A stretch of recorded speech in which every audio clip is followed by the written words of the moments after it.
ජන කැබිනට් ජනනත් ඔන්න වැඩ කරලා අවුරුදු දවසානේදී සතුටු වෙන්න අවස්ථාවක් හම්බෙන්න යන්නේ. ඕක කොහොම කියලා නෑනේ. ඔය කියන්න ඕනේ මෙහෙම. ගැදර් වෙන්න, හැපනින් වෙන්න, ෆන් වෙන්න සුපිරි දවසක්. එහෙම කිව්වම තමයි ඔය ආතල් එක තියෙන්නේ. පොඩ්ඩක් ඉන්න දැන් ඔය දෙන්නම් මේ සතුටක් ගැන කතා කරනවා. ඔය ෆුල් ෆන් එක ගන්න කලින් අපි අපේ කැබිනට් තීරණය කියලා. මේ බලන්නකො. ප්‍රජාවන් අතර අවබෝධය වර්ධනය කිරීමෙන් සමගි සම්පන්න ශ්‍රී ලංකාවක් නිර්මාණය කිරීමේ අරමුණින් ශ්‍රී ලාංකික දිනය නමින් ජාතික වැඩසටහනක් පැවැත්වීමට අතිගරු ජනාධිපතිතුමන් විසින් 2025 අයවැය කතාවේදී යෝජනා කර ඇත. ඒ කියන්නේ ඒකේ ව්‍යාපෘතිය. එහෙම නැතුව අහම්බෙන් සෙට් වෙච්ච එකක් නෙවෙයි. ඔව් දැන් ඒක සංවිධානය කරන්නේ බුද්ධ ශාසන ආගමික හා සංස්කෘතික කටයුතු අමාත්‍යාංශය. ඒක දෙසැම්බර් මාසයේ 12 13 14 කියන දවස් 3 කොළඹ මහනගර සභා ක්‍රීඩාංගණයේ සහ විහාර මහදේවී උද්‍යානයේ විශාල ප්‍රදේශයක් වෙන් කරලා මේ වැඩ කටයුත්ත කරන්න බලාපොරොත්තු වෙනවා. ඒකනේ කැවි මං කිව්වේ.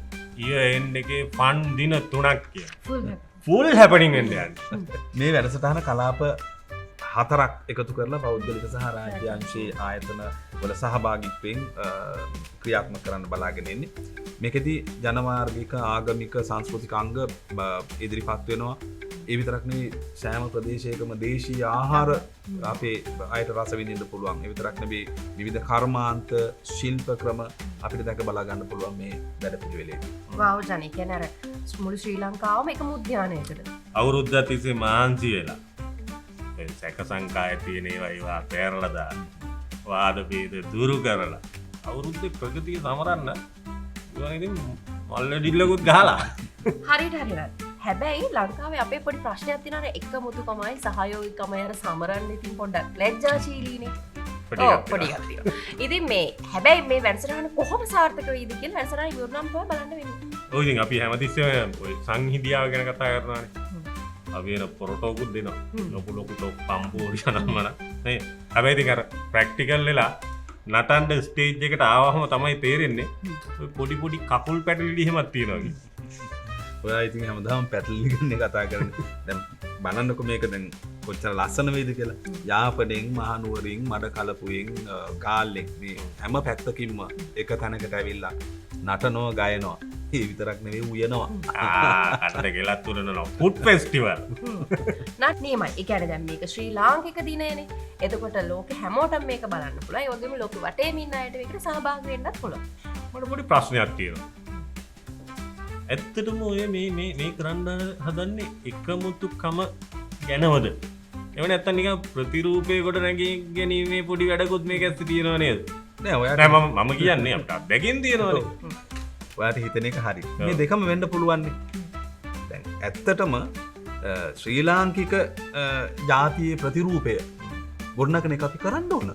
අනිත් එක ජන දැන් අර හැම ඊට පස්සේ මෙතෙන් පස්සේ හැම දිස්ත්‍රික්කයකම Tamanටම තියෙන පොඩි ශ්‍රී ලාංකික දිනයක් නගර චූටි මැප් එකේ ලොකෝට පෙරෙන්න.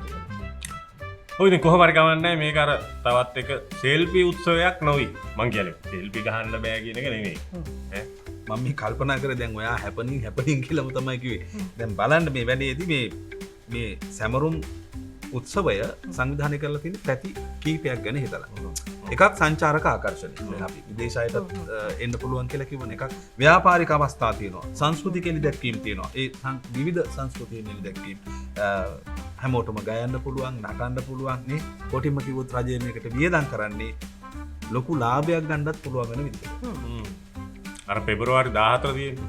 අන් ඒ වගේ දෙසැම්බර් 14ත් අර ඉතින් මට කියන්න තියෙන්නේ ෆුල් හැපනින් වෙන්න තමයි යන්නේ. මොකද කියන්නේ? ටික් කවුන්ට් ඩවුන් එකක් තියාගමු. ඉතින් මේ වැඩසටහන ගැන ඔයාට මොකද හිතෙන්නේ කියලා දාන්න කමෙන්ට් එකක් අපේ ජන කැබිනට් එකට. ජන මොකද හිතන්නේ? සයිස් එක කීයද? මොන සයිස් එකද? ආව්. සොරි. වැරදියට හිතන්න එපා. මම ඒ සපත්තු දෙකයි. අදව සපත්තු බිස්නස් එකක්ද? සපත්තු බිස්නස් එකක් නෙවෙයි කරන්න යන්නේ. පොඩි කතාවක් කියන්න. අපි ආච්චි කියපු කතාවක්. එකෝමත් එක රටක once upon a time හිටියලු රජ කෙනෙක්. මිනිහට බෑල්ලු ඔය වැලි පෑගෙන. හරි අමාරු. පොර දවසක් කරාලු හොඳ වැඩක්. යවුළු අනබෙරයක් මුළු කැලේ ඉන්න සියලුම සත්තු මරලා මම ගලෝලා බිමට එලන්නේ කියලා පොරට වැලි පෑගෙන්නේ නැති වෙනවා. හරිනේ.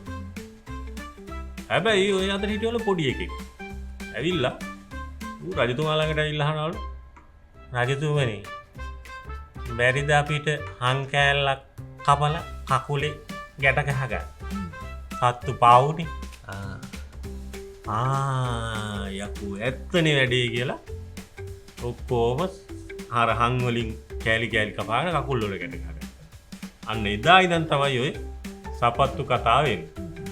මම ඔය කිව්වේ ඇත්තටම කතාවක් හින්දාම නෙමෙයි. ඔන්න ඔය අද කැබිනට් ඩිසිෂන් එකේ තියෙන පොඩි සපත්තු කතාවක්. කැබි කියවන්නකො මම අදත් කන්නාඩිය ගෙනත් නැහැ. අදත් කන්නාඩිය ගෙනත් නැහැ. හරි. මේ ගහගන්නවා. 2026 වසර සඳහා තෝරාගත් පාසල් සිසුන් පිරිවෙන්වල ගිහි සහ පැවිදි සිසුන් සහ සීල මාතා සඳහා සපත්තු යුගලයක් සඳහා වවුචර් ලබා දීමට තීරණය කර ඇත.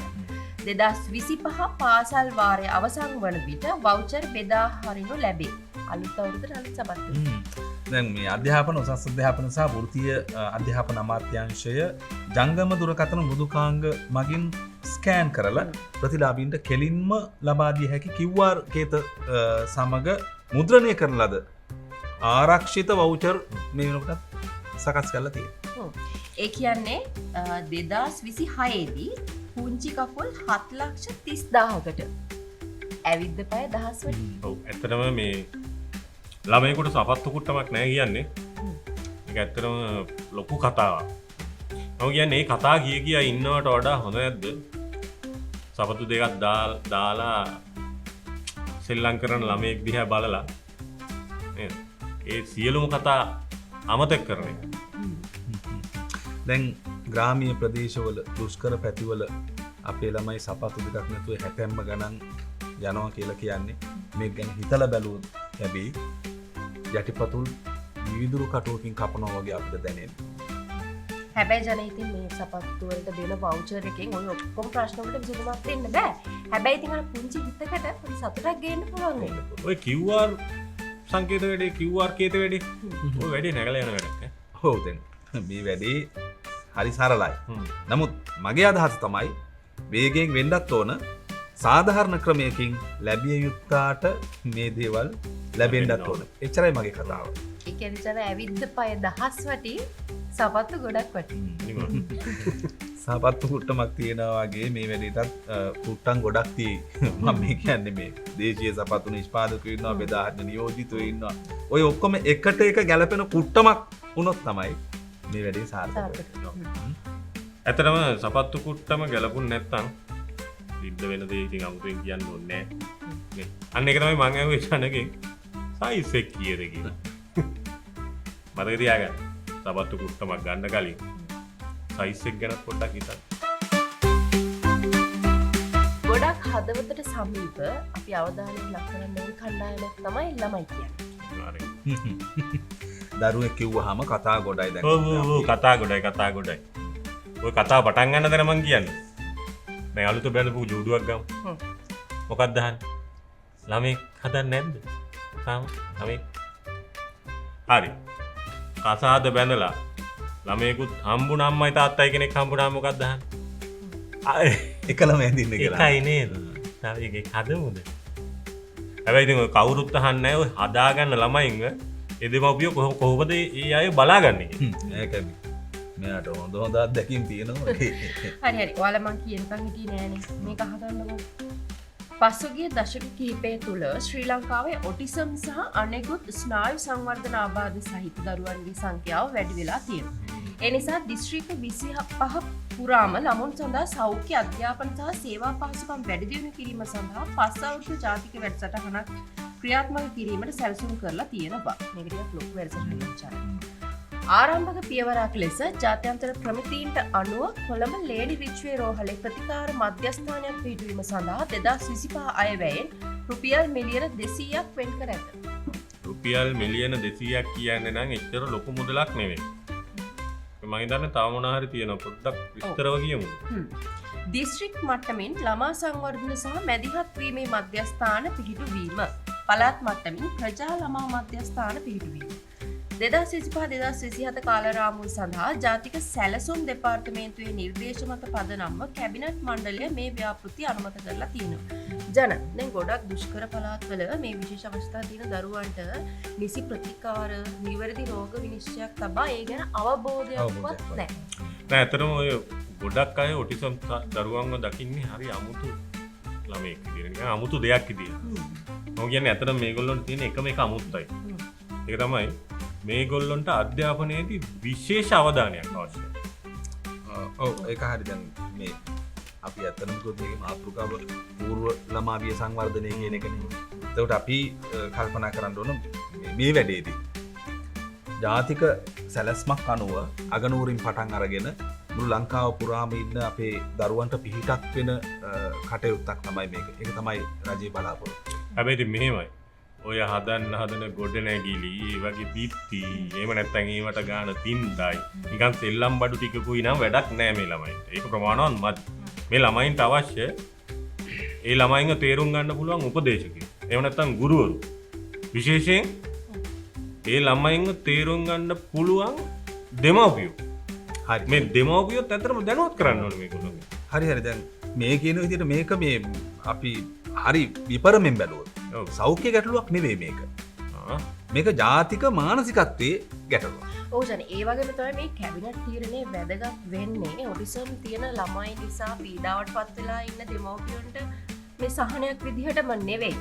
මෙතෙක් අවධානයට ලක් වෙන්න ඕනි. හැබැයි අවධානයට ලක් වෙන්නේ නැති කණ්ඩායම් ගැනත් කතා කරන්න දැන් පෙළඹෙනවා කියන එක. ඇත්තටම පුංචි ළමයෙක්ට එයාගේ ළමා කාලය ගැන තියෙන්නේ මතකයක් විතරනේ. අපිට උනත් කියන්නේ මතකයක් විතරයි.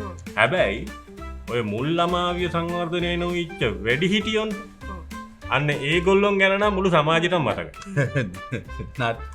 ඒ ගැන වැඩි හිතන්න එපා ඔයා.